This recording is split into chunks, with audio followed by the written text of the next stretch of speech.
we need to teach you. And we don't want your parents to run off and call the police and file a missing persons report, so tell them that you're going with us. And when they go, when we come to get you, tell them to stay away from the bedroom, because we will be using some very powerful energies. So on September, I think it was 9th or 10th or 12th or something like that, you'll be in your room alone, and we are going to pick you up. It'll be one of these 3 days, like 10, 11, 12, something like that. And so he was in his room wearing his shorts. He came in, he was a farm boy. He had a family ranch. He took a shower, just put his boxers on. He's laying on the bed, and he's reading a book. And he said, all of a sudden, he couldn't move. And he said, my arm just kind of, and the book fell over this way. And this is the imprint of his body on that sheet from the energies that they used to pick him up. And there's where he went through the ceiling. So, and let's see, I think, yeah, these are the sheets. So Linda brought us some samples of the sheets. This was 2002, maybe 2003, somewhere in there. And here's the normal, it was just cotton and polyester sheet right here. The polyester is white and the cotton is blue. And then as you got closer into where the outline of Urander, his name was Urander Oliveira, what you see is that the polyester experiences a complete change of state. Now that is not something that you can fake.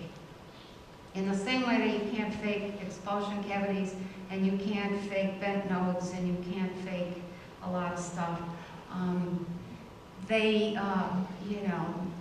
Whatever energies they were using created a change of state in the polyester. When you create a change of state, and remember this because we're going to come back to this later, when you create a change of state, you change the properties and the characteristics of that substance. And you can see that right there. And then this is from the brown area, right around where Urander was. And what you see is now the polyester has become almost like a liquid band. And the cotton, which is this stuff, the cotton was not burned at all, but the dye in the blue dye turned brown. The cotton was not damaged. So in order to get polyester to be liquid, you have to have a much hotter temperature than you do to burn cotton. So a few people said, oh no, that's just, somebody burned that with an iron. And we were like, no, because if that had been burned with an iron, the cotton would have burned up long before the polyester melted. So at this point, Lefty said to me, well, here's what I think we're dealing with. I think we're dealing with energies in which they blend two energies together to create a third, and they're using that. It's the same principle that Bob Monroe uses at the Monroe Institute. You know, they use one frequency in one ear and one frequency in the other ear, and the brain is like, la, la, la, la, la, and it ends up making a coherent signal out of those two energies and presenting you then with a frequency that you can use to alter your consciousness. Well, they're doing the same thing with energies here. So at that point, oh, I just put this in here. Remember when I said the UFO people said to Urander, make sure your family stays away from the bedroom.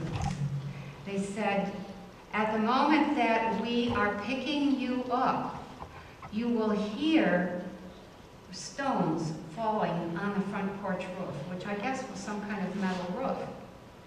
And when they hear those stones falling, that's a signal, don't move, don't come in the bedroom, don't try to investigate.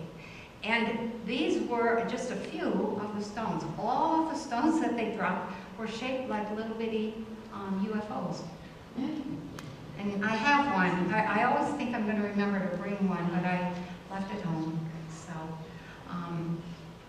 we've done some experimenting with these, and when you cut them in half, they are a very, very rare kind of substance called cubanite.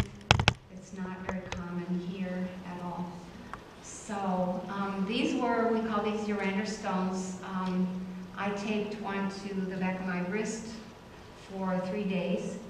And actually I taped it in my belly button. And there was absolutely no effect. So I moved it up a little, and there was an effect. And then when I taped it on the back of my hand, we got a huge effect. A huge boost or increase in energies. So there's all kinds of stuff out there. So at this point in the research, there begins to be this crossover. Levengood had been, an ordinary scientist. He's one of, I think he might be the only scientist who have published 8 full-length papers in the magazine or in the journal Nature. And that is very unusual for anybody. And if you happen to read the story of how he got started, it's a heartbreaker. Because he went for his PhD and he got all the way to the point where he's defending his PhD, and he had a condition, it was a mute disorder, and long story short, they denied the PhD because he could not speak. And there was a whole drama going on between himself and one of the guys on his team or on his committee who did not like him. So he gave Levengood this tremendously difficult problem. How many millimoles of this pass through this root system in this plant at this time, and blah, blah, blah, and figure it out. And if you don't, then we're not going to do this PhD. And it took Lefty, I think he said, a couple months. He said he lost like 30 or 40 pounds, and he just drove himself crazy, and he finally figured it out. And then the guy was angry with him because now he had to give Levengood credit where he didn't really want to give that credit. And so he went on the attack, and Lefty's mute disorder kicked in, and he could not defend, he couldn't speak at all.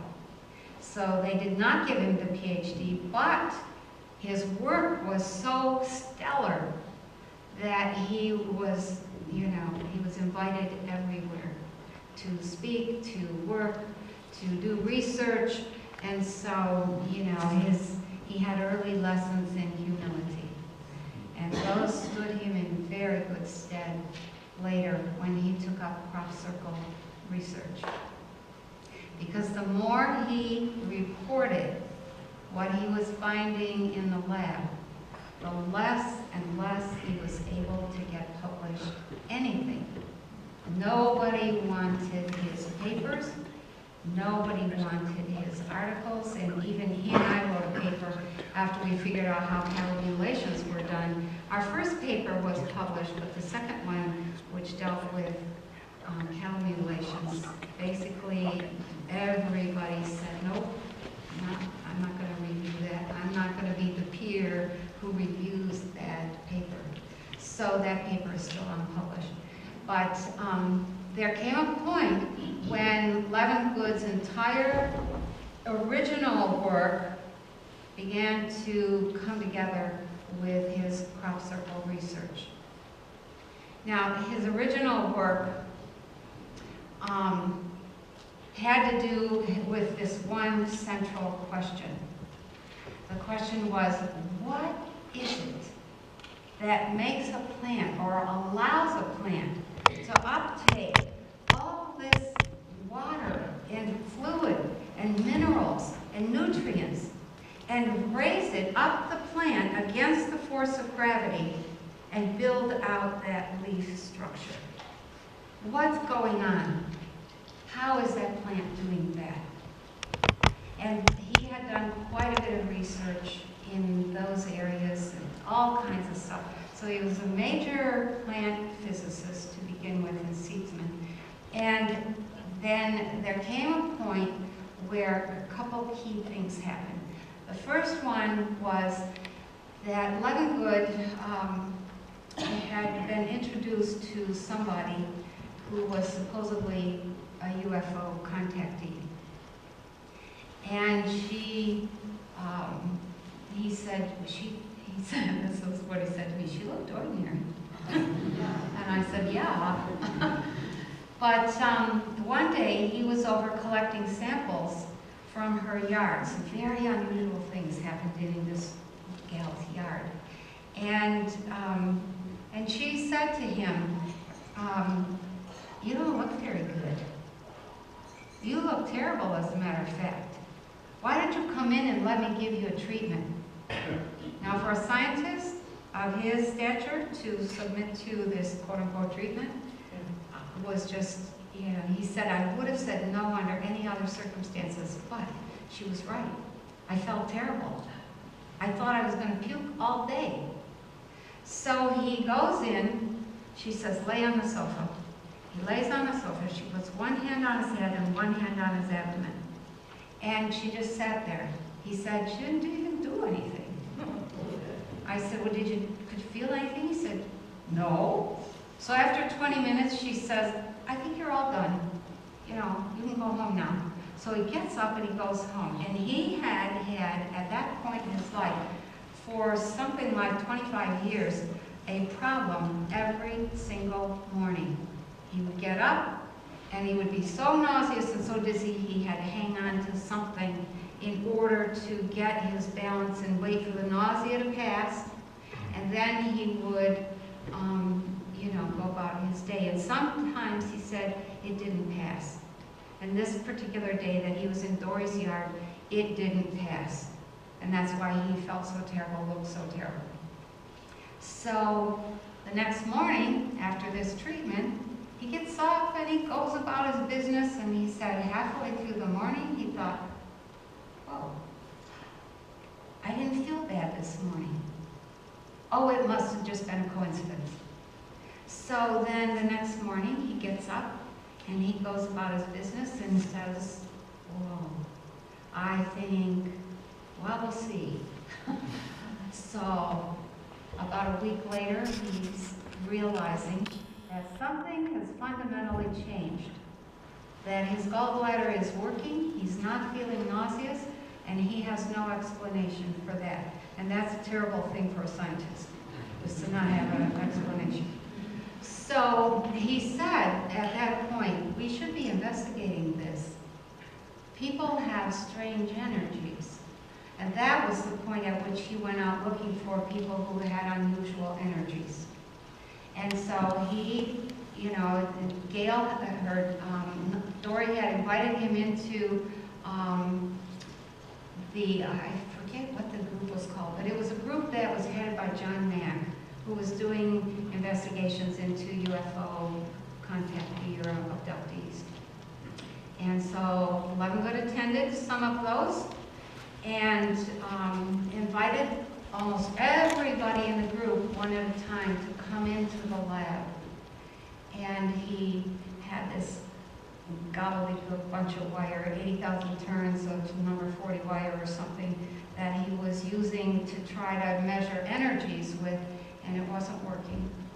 And because it picked up everything. There was too much noise in the system. And so, you know, you'd have somebody, and he'd be measuring, and the chart recorder is hooked up, and a truck goes by out on the street, and it picks up the truck. And so he said, no, there's too much interference. So he meets this guy named Ed Edwards. Actually, Ed went after Lefty. Ed was from Georgia, and he was, all of his life, he was somebody who went out in the woods and played with these little gray kids. And one day, he said, you know what?